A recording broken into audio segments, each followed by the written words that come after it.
You know what I'm saying? That's just what he is, you know. Um, if things don't go the way he wanted to go, it's because of him. I just don't pay attention to them. When they start fighting, first, of course you're going to want to fight Tank. They know Tank is the best right now. They know him. But goddamn, fight somebody that's up under him. You get what I'm saying? That's that. If I fight him, I know I'm going to get a little bit more recognition. That's how you got to be thinking. But I ain't going to keep giving y'all secrets. Calvin Ford suggests that Shakur Stevenson's future at 135 pounds isn't a decision he can make on his own. While Stevenson's opinion matters, promoters and managers also play a major role, especially when money and business interests are involved. In the end, the choice depends on whether everyone connected to the deal sees it as benefit. Do you believe that we get to see that one in the near future? It's just based on Shakur, to tell you the truth, because he got to understand we are the managers, promoters, that's their brand. And they can't make a decision even if they want to make a decision. You know what I'm saying? So again, it have to make sense to the people that's in charge. You know? Then when you get with the people that's in charge of the money situation, it gotta make sense for everybody winning.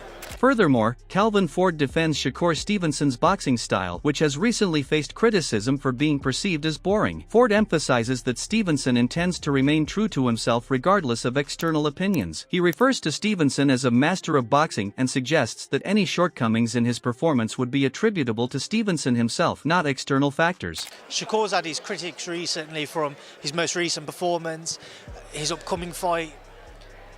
What have you made of those critics and those who maybe aren't a fan of his style? Well, Shakur said he's gonna be Shakur. He said if it's gonna be boring, it's gonna be boring. And it's in his mind. Again, that's one of the things that doesn't put him on that level. You know what I'm saying? But that's Shakur. Shakur gonna stick to what he do. You know, I call Shakur a master boxer. You know what I'm saying? That's just what he is, you know.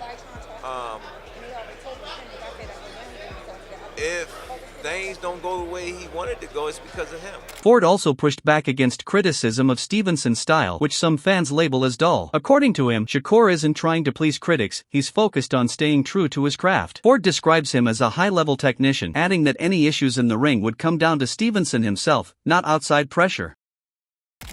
I mean, look at him. He fighting pay-per-view, knocking these dudes out. That don't take away the fact that I can beat this dude. It don't take away from the fact that this dude know he can't beat me. Tell him to send the contract over, or we send the contract to him. However it go, tell him to fight me. That dude get to feeling himself and feeling like he's something that he's not in. And to the world, he look like a killer, but I can't wait. I'm gonna expose him. I promise you, I'm gonna expose him. I'll be the person that he going there, he not gonna knock out. He not gonna hurt. He gotta go 12 rounds with somebody and somebody gonna be beating him. He ain't gonna like that shit. That shit gonna mess with his heart. That shit gonna f his head. Watch. Shakur, for his part, made it clear that Gervonta Tank Davis knocking people out doesn't intimidate him. He's confident he can beat Davis and even claimed that Tank knows it too. His message was straightforward: send the contract, and he's ready to sign. If you don't get touched, I'll never ever train fighters again. I ain't seen him fight nobody that was a killer already. And everybody he fought touched him. Everybody he fought touched him. Let's really look at when you talk about them guys. Who did they fight was that next to killer? You get what I'm saying? You feel what I'm saying? I feel what you're saying. How do you hire Bob Arm too? Because he's not gonna let that shit happen. I just don't pay attention to them. When they start fighting, first, of course you're gonna want to fight Tank. They know Tank is the best right now. He also urged Davis to stop posturing and make the fight happen. Meanwhile, Kenny Ellis and Calvin Ford strongly disagree with the idea that Stevenson could control or outthink Davis. They believe Tank dictates the terms in every fight and won't be forced into someone else's strategy. From their perspective, people that can actually hit, no matter all that boxing, you going to get hit. What you gonna do when you get hit? Davis fights his own fight, no matter the opponent. Davis didn't hold back either. In a heated interview, he dismissed Stevenson's abilities, saying he lacks real skill and doesn't excite fans. He criticized Shakur's style as ineffective and questioned his punching power, reigniting the rivalry between the two unbeaten fighters. Five contemporaries have a lot to say these days. Shakur Stevenson, well, of course, he's now at 135 after all that stuff, and then Devin Haney. Right, so why people even talk like he the best at... He didn't even fight at 135 yet. Right. He didn't even have power at 126. I mean 126.30 or none of that. He is good. Okay. How can you? All that's just okay. However, Oscar de la Hoya offers a different view of Davis. He sees him as a disciplined, elite competitor who prepares seriously for every bout. In his eyes, Davis's conditioning and focus make him dangerous every time he steps into the ring. Gervonta Davis. Gervonta Davis is, I mean, to say the least, he's a beast. He really is. He's a tremendous fighter. He's a dedicated fighter when it comes to training and fighting and making sure that he's in optimal conditions when he steps inside that squared circle. Stevenson believes Davis's attitude toward him has grown more aggressive over time. He feels that beneath it all, Tank recognizes him as the biggest threat in the division even if he won't admit it publicly. Stevenson thinks that's why Davis reacts so strongly whenever his name is mentioned. Yeah, for sure. What changed? Competition. As you get older, you start to know what competition is, and he kind of looked at me like I feel like I was a threat, which is rightfully so. Like I don't blame him for the way that he looked at me, but it is what it is. It's two guys that just want to be the best in our sport, and we were ready to lay it all on the line. Did he say to you like, "Yo, I don't want to be friends," or we can't, or is it just like a gradual thing where it started to become more distant? Now you just know energy. You know energy. Once you feel the energy that's coming at you, you understand like, okay, I get it. When do you think that started to change? I think as he kind of matured and got older. Once you get older and mature, his energy kind of let it be known like, yeah, you the ops. We got to fight. So some analysts argue that Davis's knockout power alone won't be enough in this matchup. They compare it to Wilder versus Fury, suggesting that Stevenson's technique and ring intelligence could be the deciding factors rather than raw power. Andre Ward has praised Stevenson as a dedicated and disciplined fighter who continues to improve. When he come across Shakur Stevenson, I'm gonna say it here on the front page, and Tank, I love you, brother, and still would love to talk to you. 100. But when you get in there with Shakur, it's gonna remind me of Deontay Wilder fighting Tyson Fury. Ooh. Yeah. Because what you gonna do when you come across a motherfucker you can't knock out? Yeah. Only thing you gonna do is just get more frustrated. That's a terrible analogy. I'm just saying. Only reason why I'm saying it's a terrible analogy is because Tank Davis. Remember, you've heard Coach Cal say this all the time. He says this the same thing, and I know exactly what he means. We just waiting on somebody to pull it out of him. You ever hear him say that? Yeah, yeah. We got so much. It's just we ain't been able to show it because we ain't been able to show it because ain't nobody been able to pull it out of him.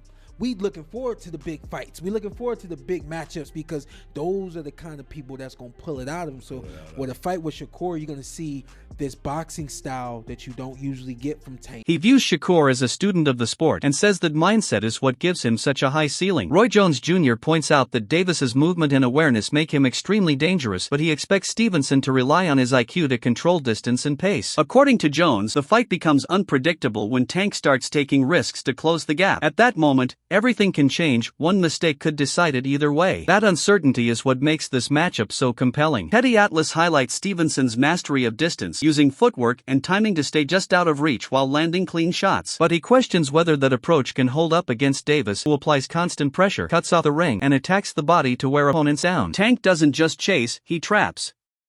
Terrence Crawford believes Stevenson's defensive discipline will make it hard for Davis to land clean punches. He says Shakur forces opponents to miss and limits opportunities, which could frustrate a power puncher like Tank. If Stevenson sticks to his strategy, Crawford thinks Davis could end up searching for answers instead of controlling the fight.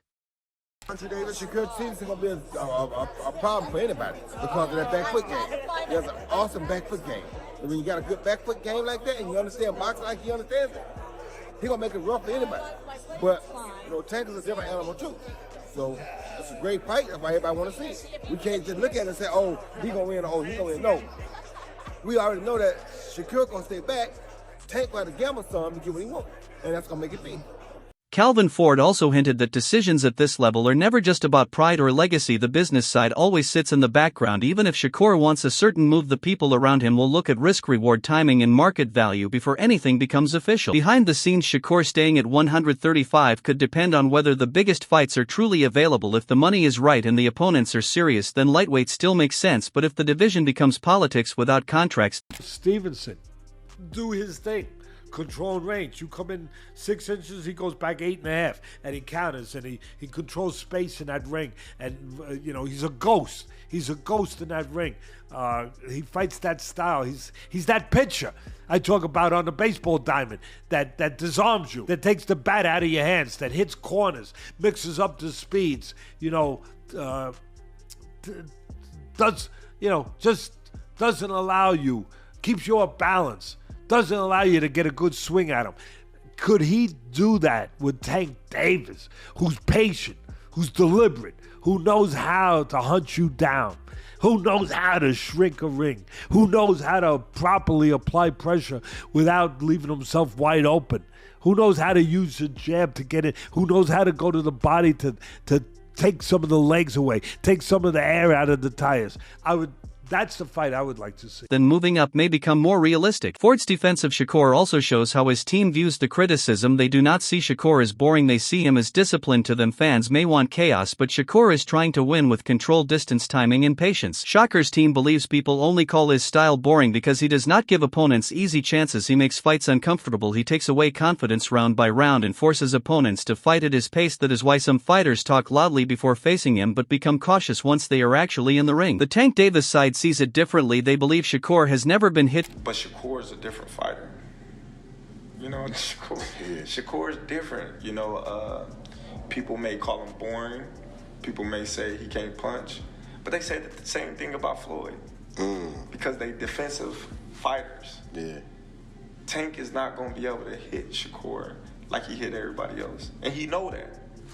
He knows that. That's why he's boring. He's this, he's that. He's trying to diminish everything that Shakur have done, so it's not marketable. But he can't do that because Shakur is a 3-weight world champion. Tim Bradley wants to see Gervonta Davis versus Shakur Stevenson happen this year. He calls it one of the most important matchups in boxing. Bradley believes the fight would settle the debate between skill and power and determine who truly leads the lightweight division. He has said Shakur's defense and ring IQ make him a serious challenge for Tank, while Davis brings knockout power that can end any fight instantly. Bradley also suggested that if Davis gets past other major names, Stevenson becomes the natural next step. Just my nature, man. In order to be the best, you got to beat the best. It's just too much talking, man. Of course, we've had some fights.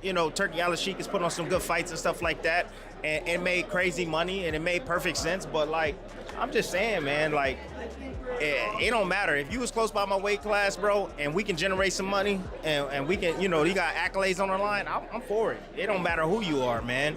So, but yeah, that's just it. But no, fights in particular I want to see, man. I want to see Tank, and I want to see Shakur, bro.